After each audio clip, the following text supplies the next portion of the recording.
Coming up in this episode, I'm going to read an article I wrote for an Australian online website. I've mentioned them before, but won't mention them at this time. Well, the reasons will be explained soon. Now, there's no heat from either party, just an impasse over the nature of the letter. But once I've read the letter and you've finished this video, please reply with your opinions on how you think I've handled the letter's content and the online site's reluctance to print the article.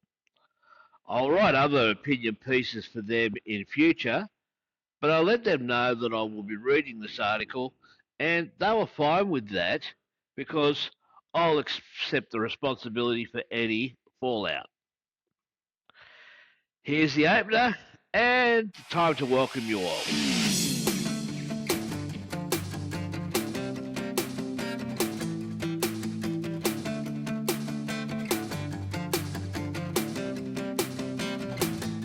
G'day wrestling mates, welcome to yet another episode of If You See Kayfabe. I'm your wrestling mate from down under, that's me, I'm Southern Joe.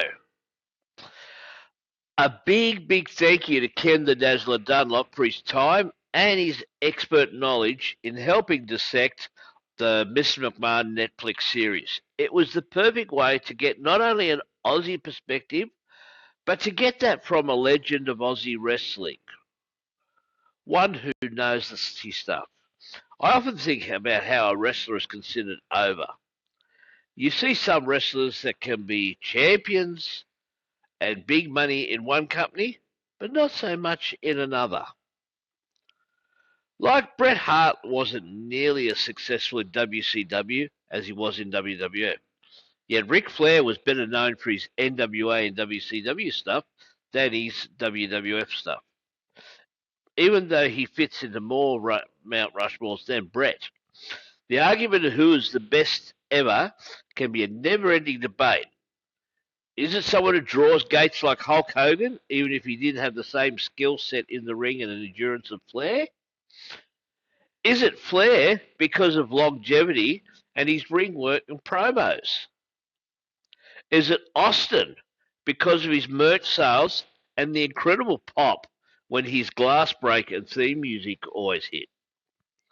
Is it Thez because he was a shooter, which means he was a real wrestler, was so well regarded, he had longevity and technical excellence? Was it Bruno because he sold out houses for so long and was an incredible champion for so long? 8 years the first time and 3 years the second. But tie that in with what is considered as what AEW need to do to get anywhere near WWE. For me, a big part of this story comes from something that the Dazzler said to me during our chat.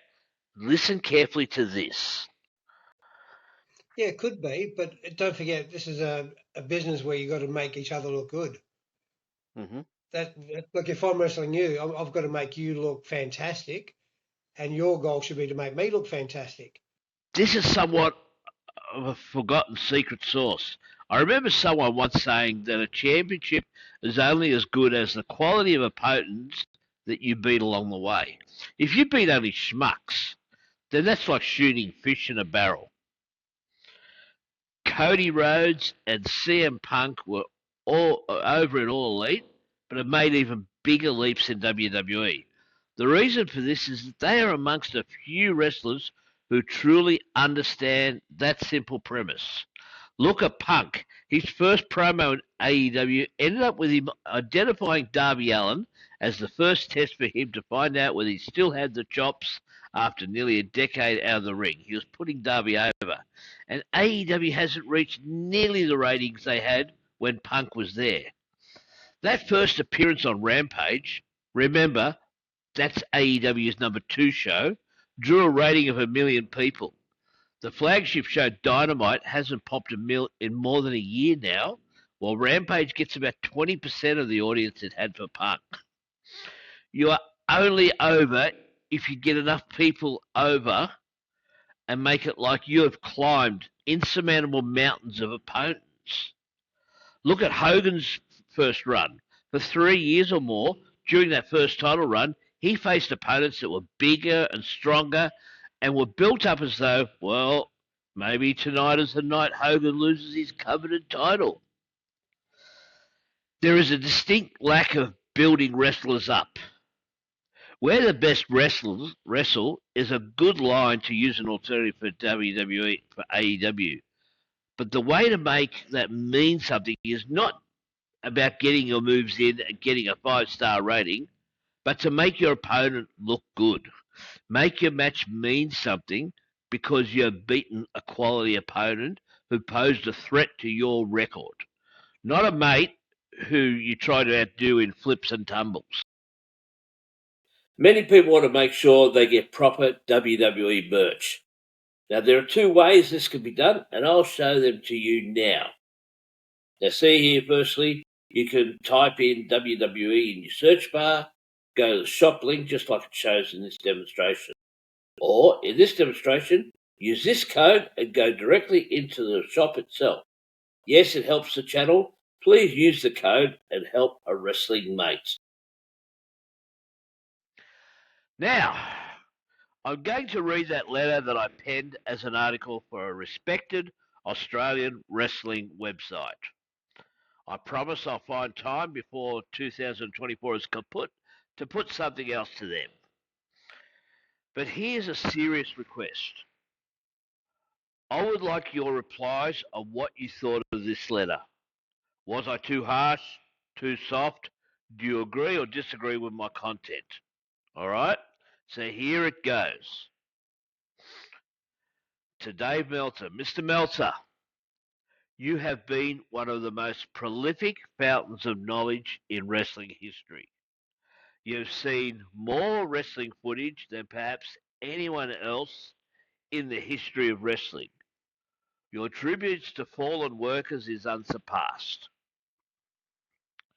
For those that have wondered why you are always one of the first to be quoted on a wrestling matter, it's because of your pioneering efforts as one of the first to establish a behind the scenes newsletter and reporting on rumors. You parlayed this into a somewhat successful subscription model for what gets referred to colloquially as a dirt sheet. However, I must ask you why you persist on the agendas you currently partake in. Here in Australia, we do not really equate the name Dave Meltzer with anything. We got our WWF Superstars programs, and the dedicated fan like myself discovered wrestling magazines such as Pro Wrestling Illustrated. It is only through the advent of social media and podcasts has your profile become somewhat global. I have heard many wrestling stars and other big names always pointing out when you have gotten a story wrong. Is this because you don't check with the subject you're writing about, to check what you're about to commit to print about them is true or not? Like a writer reply. I'm pretty sure most people will agree with me with the scenario I'm going to put to you right now, especially since journalism was always supposed to be about telling both sides of a story. Now, let's say I come across a story saying that Dave Meltzer is about to be accused of doing something he could be in a lot of trouble for. I corroborate the story with several sources who all reckon you have done what you're about to be accused of. If I was a proper journalist, I would then be reaching out to you for a right of reply. Your reaction and or quote would become part of the story. If you don't respond or give me a no comment, then I'd report that. But at least I'd give you a try. You've been caught out too many times over the course of your career because social media means that those that feel they didn't have a platform previously to refute your stories now have every avenue available to them. Your biases for and against certain folk have really put multiple dents in your credibility. Just because you have a feud going with Jim Cornette doesn't make it right for you to omit his name from being one of the largest donors of Dutch Mantel's GoFundMe page. It is especially wrong for you to go after Dutch Mantel, period, when he and his wife are in the fight of their lives health-wise. In the same vein, your biases towards AEW, where you feel the need to justify everything they do, um, whether right or wrong, is actually hurting AEW. If you're a true friend of Tony Khan's, you would offer your knowledge base on how to win back the audiences that have given up on AEW shows.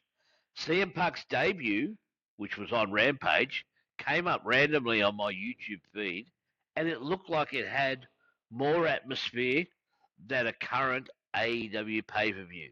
That is a sad state of affairs for a company that promised so much and could still pull the nose up. But you need to get out of their way. You need to put your bias aside and report down the line. But you can still report in a way where you don't bury people or fillet them verbally. There is a happy medium. I have stated many times on my humble YouTube show, which is If You See Kayfabe, that I look to humanize wrestling, not sensationalize. This is because the sensational stuff belongs in the ring, not on a dirt sheet or behind the curtain. I sincerely hope you can find a happy medium in reporting. You'll probably win back some of your lost ground. And that's regards from Southern Joe.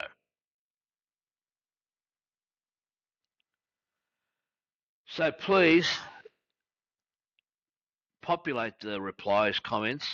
Let me know what you thought of that open letter to Dave Meltzer. If Dave ever gets it, if he wants to write a reply, oh, would that be a coup for me? He is dead set to rights, got every right. And if it's a mutually beneficial time where he wants to come on and give his right a reply, explain himself, yeah, I might be smaller fish than some of the other folk, but I reckon I've made some nice, even handed comments. If you agree or disagree, I'd love to know. Anyway, all the very best to you guys. To my American wrestling mates, I hope you all had a good Thanksgiving. To Aussies and everywhere else, I hope you're all safe and well. This has been If You See Kayfabe. See you next time. Uru.